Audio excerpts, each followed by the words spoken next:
Assalamualaikum warahmatullahi wabarakatuh.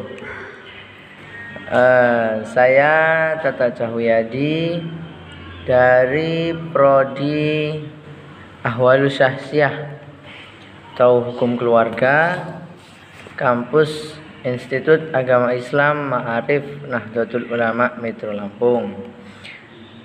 Jadi pada kesempatan kali ini saya akan membuat tugas kuliah, yaitu menjelaskan tentang paradigma sosiologi hukum sebagai salah satu tugas mata kuliah sosiologi hukum yang diampu oleh Bapak Mukhlisin MHI. Beliau selaku Kaprodi yang saya hormati, Kaprodi Program Studi Ahwalus Syahsiah. Kemudian kepada teman-teman sekalian yang saya hormati dan kepada pemirsa yang saya hormati, baik tugas ini itu adalah salah satu tugas kuliah online atau kuliah daring karena masih dalam masa pandemi COVID-19, jadi kuliah jarak jauh. Oke, langsung saja akan saya bahas mengenai paradigma sosiologi hukum. Sebelum masuk ke materi, saya akan membahas pengertian masing-masing dari judulnya, yaitu paradigma sosiologi hukum. Yang pertama yaitu paradigma. Paradigma itu apa? Paradigma adalah suatu gambaran umum, suatu gambaran sosial yang terjadi di masyarakat luas. Contoh yang saat ini sedang hangat dibicarakan yaitu tentang demonstrasi penolakan RUU Omnibus Law. Itu contoh paradigma sosial. Jadi seluruh kegiatan sosial yang ada di masyarakat atau di lingkungan secara luas itu namanya paradigma. Kemudian sosiologi yaitu kegiatan sosial seperti interaksi antara manusia dengan manusia lainnya, atau antara kelompok A dengan kelompok B, atau antara golongan A dengan golongan B. Begitu juga jika dikaitkan dengan kasus yang tadi, yaitu antara masyarakat atau rakyat dengan wakil rakyat atau DPR. Itu namanya sosial. Kemudian hukum. Hukum itu apa? Hukum adalah sesuatu yang mengikat dan bersifat memaksa sekelompok orang, dan itu diakui oleh sekelompok orang tersebut sebagai suatu peraturan, baik tertulis maupun tidak tertulis, dan berakibat sanksi apabila ada yang melanggarnya. Itu pengertian hukum. Kemudian bagaimana jika pengertian itu digabungkan? Paradigma sosiologi hukum itu adalah sebagai sebab akibat timbal balik, yaitu apa dampak yang ditimbulkan dari kegiatan sosial dan upaya hukum. Di sini maka akan menimbulkan satu paradigma. Contoh di jalan raya.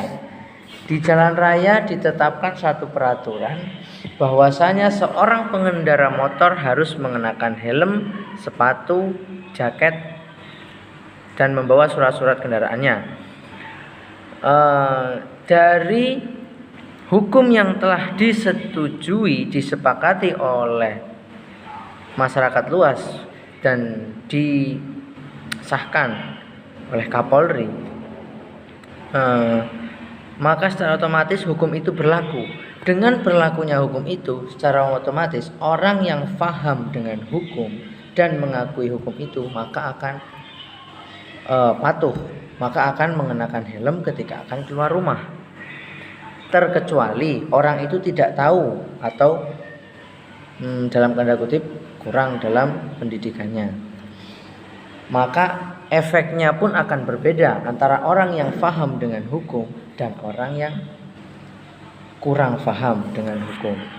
Di sini paradigma hukumnya, paradigma sosialnya atau akibat sosialnya itu akan berbeda di setiap lapisan masyarakat, akan berbeda. Apalagi ya?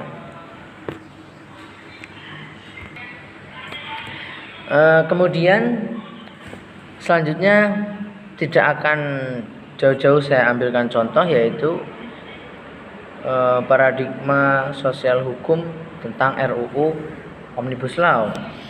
Di sini ada terjadi sangat banyak sekali kesenjangan antara masyarakat dan wakil rakyat.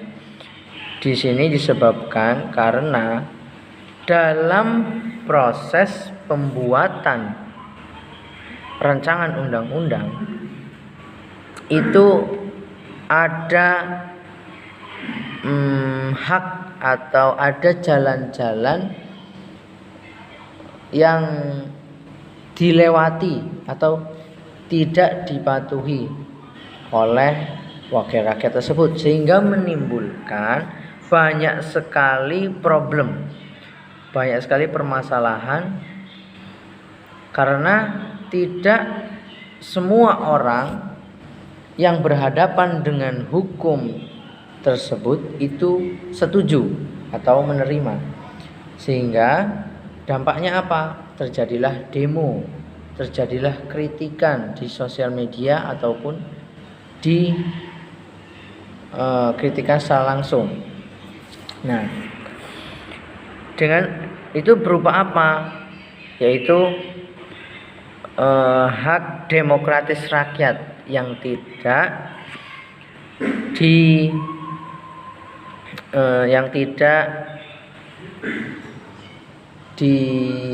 seolah-olah tidak dianggap begitu.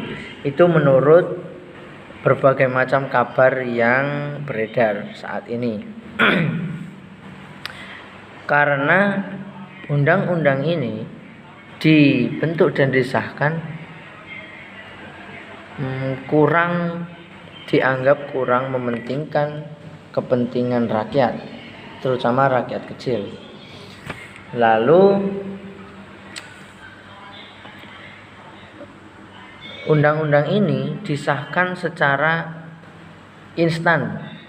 Dalam proses musyawarahnya pun itu berjalan kurang baik dan terkesan seperti tergesa-gesa. Dan di zaman sekarang itu informasi sangatlah cepat sekali tersampaikan ke masyarakat luas. Ada yang mengatakan bahwa di sini terjadi adanya informasi hoaks yang yang mengompor-ngompori. Itu dari ada istilahnya kepentingan politik. Lalu ada juga yang mengatakan ini kepentingan sosial masyarakat. Kalau dari kepentingan sosial masyarakat tidak bisa disalahkan. Akan tetapi untuk kepentingan politik ini mungkin banyak sekali hal-hal yang akan menentang yang sebenarnya tidak perlu dipertentangkan, karena itu demi kepentingan politiknya. Jadi begitulah kira-kira gambaran umum paradigma sosial hukum. Paradigma sosial hukum yaitu sebab akibat adanya hukum dan sebab akibat tidak adanya hukum. Tidak mungkin ada akibat kalau tidak ada sebab.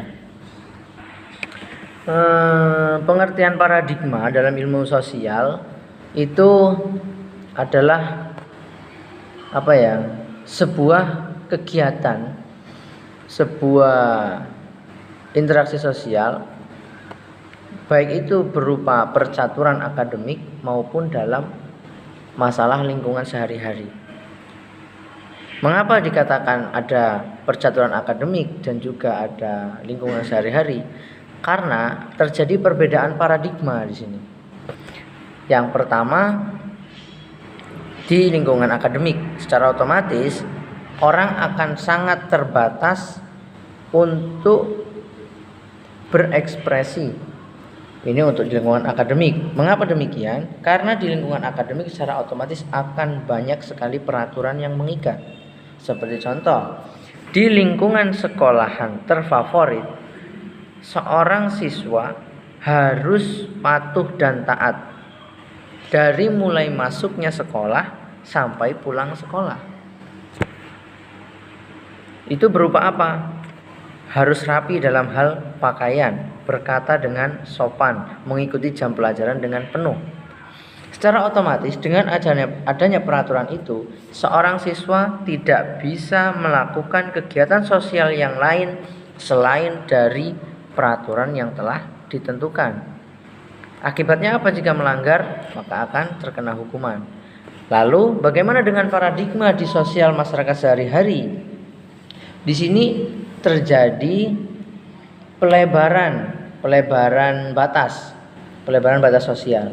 Tentunya ketika seorang siswa telah pulang dari sekolahnya, maka dia akan berpindah paradigma dari paradigma akademik menuju paradigma sosial sehari-hari. Setelah siswa pulang, dia akan bebas, boleh lepas seragam, boleh berteriak-teriak, boleh bermain game atau boleh bermain bersama teman-teman di luar. Itu tentunya akan sedikit mengurangi keterbatasan kegiatan sosialnya. Jadi itulah kurang lebih paradigma sosial hukum. Adanya hukum tentu untuk mengikat. Untuk apa proses mengikat ini? Untuk mengatur keserasian, untuk mencegah terjadinya sesuatu yang fatal. Contoh, undang-undang tentang kekerasan rumah tangga. Itu untuk mencegah sesuatu yang fatal. Lalu dan masih banyak lagi. Paradigma di sini menurut Galileo Galilei, itu seorang ilmuwan Yunani kuno kalau tidak salah, itu di era 1500-an atau di era 1500 sampai 1600. Itu Galileo Galilei itu mengatakan paradigma adalah waktu masa datangnya ajaran tentang rasio masyarakat yang dikenali dengan zaman Renaissance. Yaitu maksudnya apa? Paradigma adalah waktu zaman mulai berkembangnya pikiran dari masa itu ke masa sekarang. Itu tapi dalam hal sains. Sehingga dalam setiap perkembangan pola pikir manusia itu selalu ada paradigmanya, selalu ada jalan alur ceritanya seperti itu. Kemudian paradigma sosial hukum ini dipengaruhi apa saja? Di sini kita ambil dari hukum. Hukum itu banyak yang mengambil dari ada dua, bisa ditarik dari segi normatif, ada yang ditarik dari segi sosiologis. Ada seorang ilmuwan yang mengatakan bahwasanya hukum yang diambil dari segi sosiologis itu lebih tepat dan lebih mudah diterima daripada hukum yang dilihat dari segi normatif. Itu untuk di lingkungan Indonesia. Mengapa demikian? Karena mengingat di Indonesia itu sangat bermacam-macam sekali suku, bahasa, adat, budaya, ras, dan lain sebagainya. Dengan demikian, setiap adat, setiap budaya itu berbeda kebiasaan, berbeda peraturan, berbeda interaksi sosial, berbeda kasta tentunya. Sehingga jika hukum diambil dari segi normatif saja, normatif itu maksudnya mana yang baik dan mana yang tidak. Tapi jika kalau hukum itu diambil dari segi sosiologis, maka dia akan menyesuaikan dengan kondisi masyarakat itu. Contoh, masyarakat adat Sunda akan berbeda dengan masyarakat adat Jawa dalam hal kebiasaannya, baik itu adat nikahnya atau adat pembagian warisnya, seperti itu. Baik, mungkin itu saja yang dapat saya sampaikan. Kurang lebihnya saya mohon maaf. Kepada Allah saya mohon ampun. Wallahul muwaffiq ila aqwamit thoriq. Wassalamualaikum warahmatullahi wabarakatuh.